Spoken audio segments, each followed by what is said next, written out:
Bila dah tak ada lagi sistem pengajian Al-Azhar di sekolah-sekolah menengah agama, khusus di sekolah agama Batu Kerajaan, maka pelajar-pelajar ini tidak akan mengambil sijil tinggi agama Malaysia atau stamp di peringkat tingkatan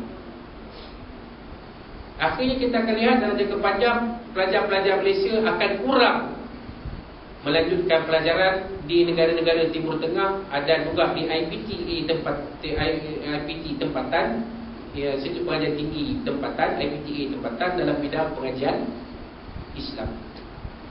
Dia akan kurang. Maka di mana kita nak mencari ulama-ulama pelapis? Kalau ada pun yang mengaji pondok, budak-budak yang drop out keciciran di sekolah,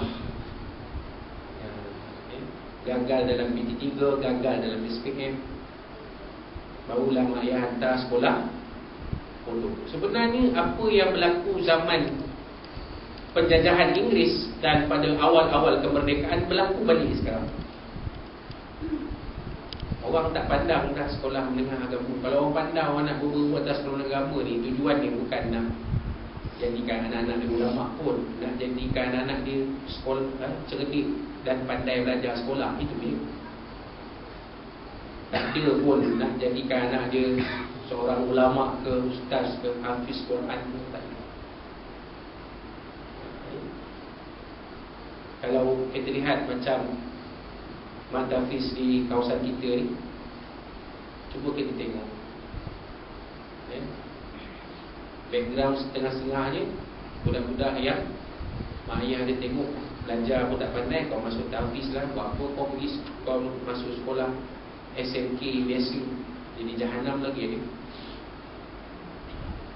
Kau tak pandai, kau masuk tahfiz.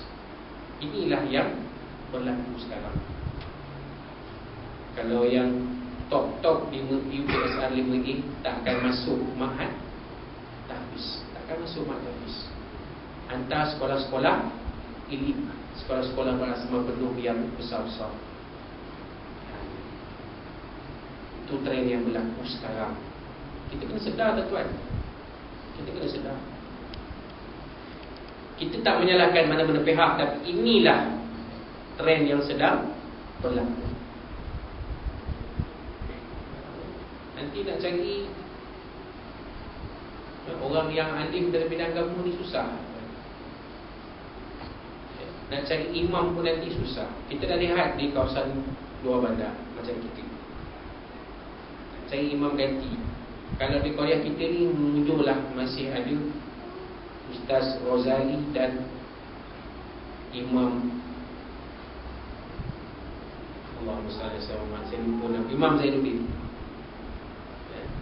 dalam Korea masjid kita. Cuba tuan-tuan tengok di Bani, tuan-tuan tengok di batu masjid, nak cari imam pun ganti pun susah. Dan mereka nak orang tempatan pula tu.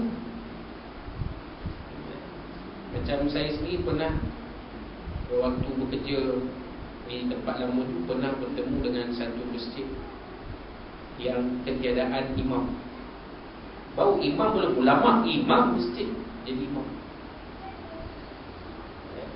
Kerana bekas imam yang lama sudah tidak mampu lagi menjadi imam disebabkan ketidakfasihan yang membaca surah Al-Fatihah. Gigi dah tinggal 2 batang, macam mana? Tapi komitmen dia memang tiada bandingan. Rajin datang semayang, walaupun jadi imam dia rajin. Akhirnya orang tolak juga jadi imam, walaupun bacaan Fatihah ni memang tahu. Di dalam proses kita mencari pengganti imam lama ni, yang saya dimaklumkan dah meninggal pun beberapa tahun lalu, dicadangkan seorang ustaz yang tinggal dalam Korea masjid, tapi dia tinggal di taman perumahan lah, taman perumahan duduk dalam Korea masjid. Apa kata pengurusi masjid, minta maaf untuk sidang, kebetulan dia pun untuk sidang juga. Dia kata kami tak nak ustaz ni sebab ustaz ni bukan asal kampung kami. Jadi masalah tuan. Kami tak ada ustaz ni sebab ustaz ni bukan asal kampung kami. Wahai ustaz itu duduk dalam Korea masjid dia. Ini yang jadi masalah kan. Jadi masalah nak cari imam dalam kampung pun susah. Nak ambil imam import, mereka tak mau. Ini cerita tuan.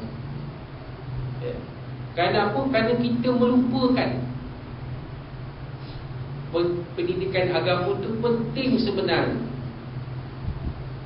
Kita anggap sekolah agama ni tempat orang yang gagal.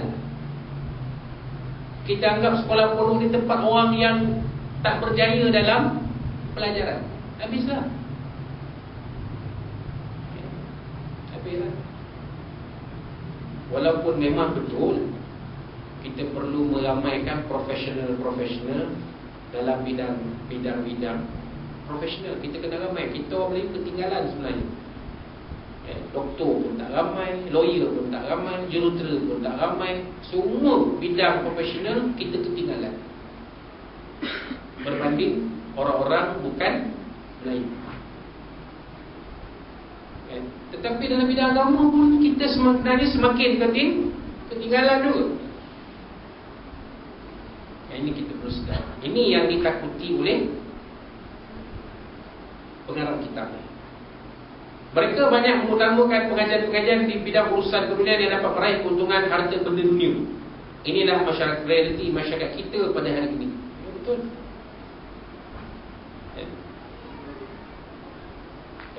Pusat pengajian kalau di universiti pun, saya ingat waktu saya mengaji di Universiti Melaya tahun 90-an, ada satu akademi Islam. Dalamnya kita mengaji syariah, dalamnya kita mengaji usuluddin, dalamnya kita mengaji pendidikan Islam.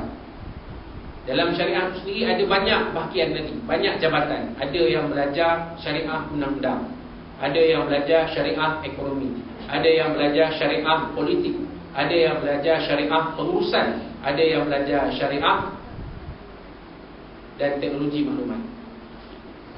Kalau usuluddin pun sama juga. Ada yang belajar dakwah, ada yang belajar falsafah, ada yang belajar macam-macam lah dalam bahagian masing-masing. Tapi sekarang ni yang dikatakan Akademi Islam ni akan dimasukkan ke dalam jabatan lain, jabatan sastra dan sains sosial.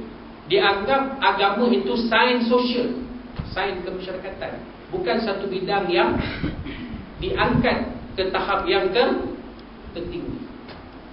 Maknanya agama ini dikesampingkan sebab tak memberi keuntungan segi ekonomi. Keluar graduan nak cek kerja kat mana? Jangan nampak. Mereka keluarkan graduan dalam bidang pengajian Islam ni. Graduan ni yang keluar universiti nak kerja kat mana? Jadilah ustaz, guru kafar,